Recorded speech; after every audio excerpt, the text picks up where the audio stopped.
When the Little Mermaid took the witch's throne, the kingdom drowned in silence. The ocean had always been her home, but lately it felt like a prison. She swam through coral streets and shimmering palaces, yet every glance from the guards, every command from her father, reminded her of her place, silent, obedient, unseen. But one night, a whisper reached her from the farthest trench. The sea witch is dying. They said the witch's throne was cursed, that it swallowed the souls of those who dare to claim it. But to her, it sounded like freedom. She imagined the power to silence her enemies, to command the currents, to decide who would speak and who would never be heard again. She swam to the cavern where the throne sat in darkness, its cold light pulsing like a heartbeat. And in that moment, she knew this was her chance to rewrite the rules. If you believe every fairy tale hides a darker truth, subscribe now, leave a like, and tell me in the comments what you'd do if power was within your reach.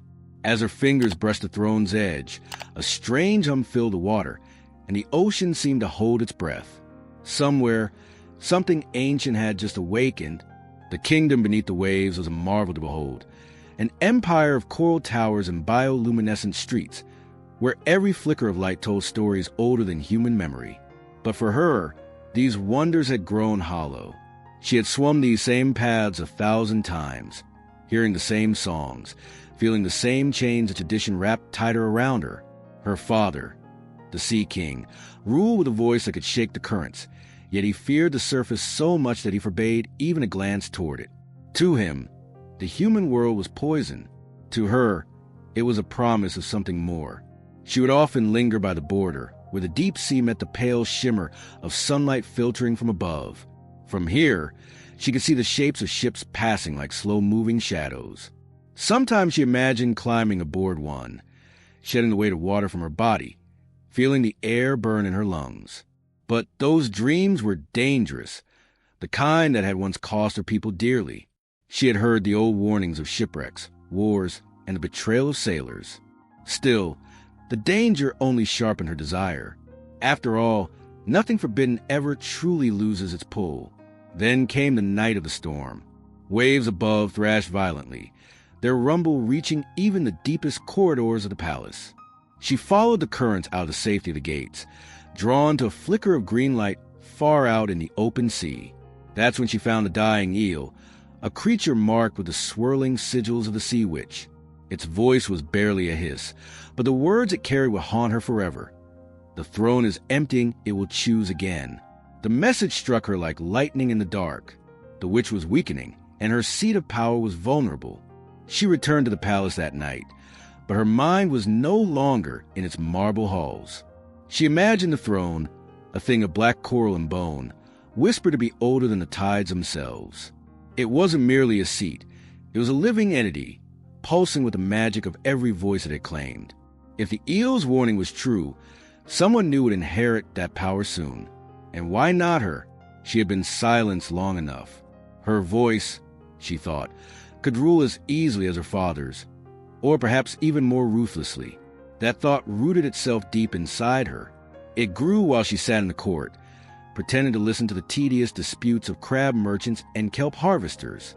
It grew while she drifted through empty corridors at night, the echo of her own tale flicking against stone. And it was still there, sharp and certain, when she turned toward the forbidden trench where the witch's lair lay hidden. The ocean around her seemed to darken as she swam, the water colder, the silence heavier.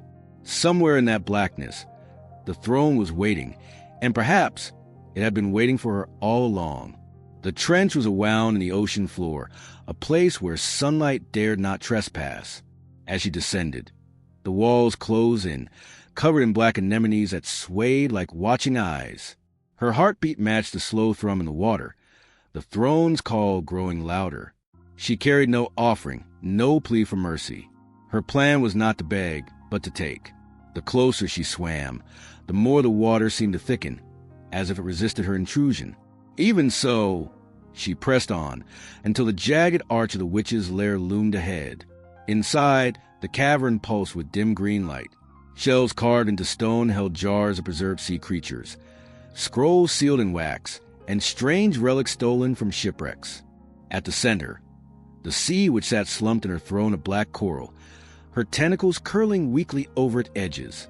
Her eyes, though tired, gleamed with amusement. "I know why you've come," she rasped. "But the throne chooses. You do not."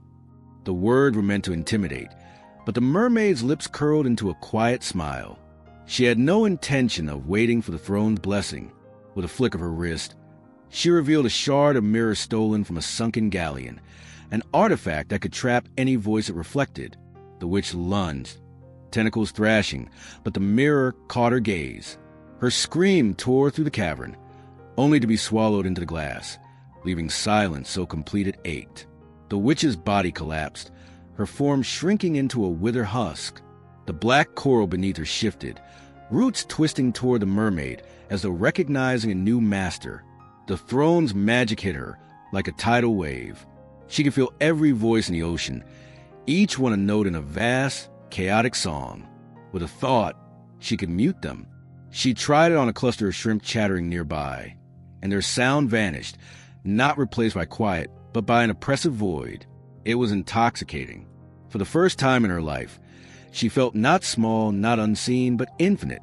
Yet the water tasted faintly of ash, and the currents dragged slower, as if the sea itself had inhaled and forgotten how to exhale. She sat back, her hands curling over the armrests. Outside, the silence spread like ink through the water. She told herself this was only the beginning, that she could reshape the ocean into something better. But as the throne pulsed beneath her, she realized the silence was alive and it was hungry. Somewhere above, ships crossed the waves, their crews oblivious to the darkness blooming beneath them. And in the deep, the throne whispered her name, not in praise but in warning. At first, the kingdom celebrated. The oppressive storms that had lingered for months faded, and predators that once prowled the borders retreated into the abyss. They called her the savior of the depths, whispering that she had defeated the sea witch. But the adoration was hollow. Beneath the cheers, an eerie quiet threaded through the streets. Schools of fish moved in slow, synchronized patterns, and the songs of the whales, the ocean's heartbeat, were gone. Every creature seemed to be waiting for something unseen, and she realized with chill that it was her. The throne bound itself to her every thought. If a council member spoke too boldly, their voice would vanish mid-sentence. If an adversary challenged her decree, they would find their tongues frozen, their eyes wide in terror. It was effortless, and it was intoxicating. But with each act of silence, the water around her grew colder, the current sluggish. Coral palaces dulled to shades of gray, and once bright gardens of anemones withered into brittle shells. The sea was obeying her and dying for it. Then, one day, a shadow fell over the throne room. A figure descended through the currents, clothed in the silver of the surface world. The prince, the same man whose voice she had once longed to hear above all others, swam toward her, desperation carved into his features. His kingdom above was under siege, its harbors aflame, and he had come seeking her help. But the sight of him stirred no longing now, only calculation. He was not a dream anymore. He was an opportunity. "I need your voice," he pleaded, his hands reaching toward her. "Sing to the waves as you once dreamed. Summon the tide to drive them back." She studied him, remembering the girl who had once imagined a life beside him. That girl was gone. Now she sat on a throne that could silence the ocean itself. Helping him might save lives above, but it might also weaken her hold below. And for the first time, she considered what the throne would do if she disobeyed its will. That night, as she lay in the dim glow of the coral walls, the prophecy came to her, not in words spoken aloud, but in the bone-deep knowledge that thrummed from the throne's roots. When the throne falls silent, the sea will turn to stone.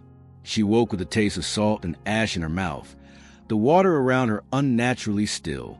Somewhere deep inside, she knew the choice before her was no longer between love and power, but between life and the end of all things. And the throne was already leaning toward the latter. The throne pulsed beneath her like a living heart, each beat feeding her power, each beat stealing a fragment of the ocean's life. The prince stood before her still, hope clinging to him like the last air in a sinking ship. She could grant him the tide's fury and save his people, but she could feel the throne's warning coil around her mind, a promise that power shared was power lost. Her silence answered him before her lips did. His expression shifted from pleading to disbelief, then to something colder. Without another word, he turned and swam away, his figure swallowed by the dim currents. In the days that followed, the silence spread faster. The coral palaces became brittle monuments, shattering at the brush of fin.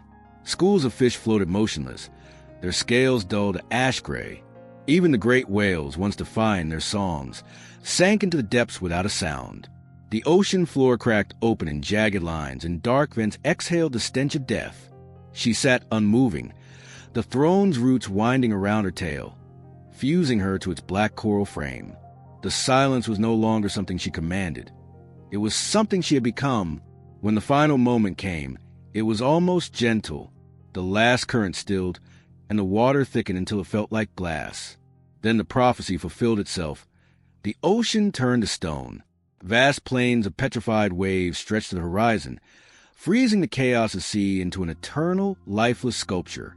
The weight of her choice settled upon her, not as regret, but as acceptance. She had wanted a world she could control, and now she had one, motionless, obedient, dead. In that eternal stillness, she thought she heard a sound, a whisper, curling up from the depths where no light reached. It was not the throne's voice. It was older, colder, hungrier. It is done, but it can begin again. Her fingers tightened around the armrests, not in fear, but in anticipation. Somewhere beyond the stone sea, another life would rise, another ruler would fall, and the cycle would turn as it always had. She was only the latest chapter in a story written long before her name. And far above, on the surface, the prince stood at the edge of a cliff, staring at the sea that no longer moved. His people were gone, his ships lay rotting in dry harbors, and his voice, the one she had once dreamed of hearing, broke into a scream that the world could no longer carry. For there was no ocean left to bear the sound. If you want to uncover more hidden truths behind the stories you thought you knew, subscribe now and join our community of dark tale seekers. Leave a like if this ending left you breathless, and tell me in the comments, would you have given the prince the tide, or kept the throne for yourself? Become a channel member to support our work, and gain early access to the next twisted legend. More haunting reimaginings are on the way. Don't miss the next reveal.